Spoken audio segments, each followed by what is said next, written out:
আমরা এখন আছি পুরো আমাদের ইন্ডিয়ার শেষ প্রান্তে, মানে জিরো বর্ডারে আছি, জিরো পয়েন্টে আছি। এরপরে আছে ওইটা হচ্ছে বাংলাদেশ জঙ্গল, আর এটা হচ্ছে আমাদের ইন্ডিয়ার জঙ্গল। ঠিক আছে, আমি সর্বপ্রথম লাইফে এখানে আসলাম। আশিস কিছু বলবে? ও আশিস কি বলতে চাইছিস বল, এখানে এসে কেমন লাগছে? আমি এর আগে একবার এসেছি এখানে, এর আগে এসেছিস? রাত্রিবেলা এসেছিলাম তখন বিএসএফ ধরেছিল আমাদের, আবার সকালবেলা আবার এসেছিলাম। হ্যাঁ, সকালে এসেছিস? এই জায়গায় এসেছিলাম তো, রাস্তা হয়নি এগুলো অনেকদিন আগে, 4-5 বছর আগে। আচ্ছা, এবার আমরা একটু হাঁটতে হাঁটতে যাবো ওই সাইডে, যদি গালাগালি দেয় তখন কি হবে? ফিরে আসবো। আমরা লাইফে আমি ফার্স্ট টাইম, সর্বপ্রথম লাইফে ফার্স্ট টাইম বলতে বুঝতে পারছো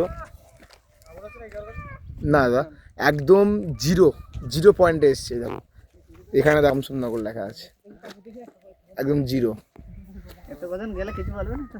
কি আর বলবে, আমরা একদম শেষ প্রান্তে চলে এসেছি, ইন্ডিয়ার শেষ প্রান্তে। আইডি কার্ড আছে তো? যারা যারা লাইভ ভিডিওটা কার আছে? দেখছো অবশ্যই জানাবে যে তোমরা এসছো কিনা। আইডি কার্ডে হ্যাঁ, আধার কার্ড থাকলে খুব ভালো লাগছে এসে, কি বলবো, একদম ভাবিনি কখনো যে আমাদের পুরো আমাদের ইন্ডিয়ার শেষ প্রান্তে চলে আসবো এইভাবে ঘুরতে ঘুরতে। হঠাৎ প্ল্যান, কারণ আমি ছিলাম না,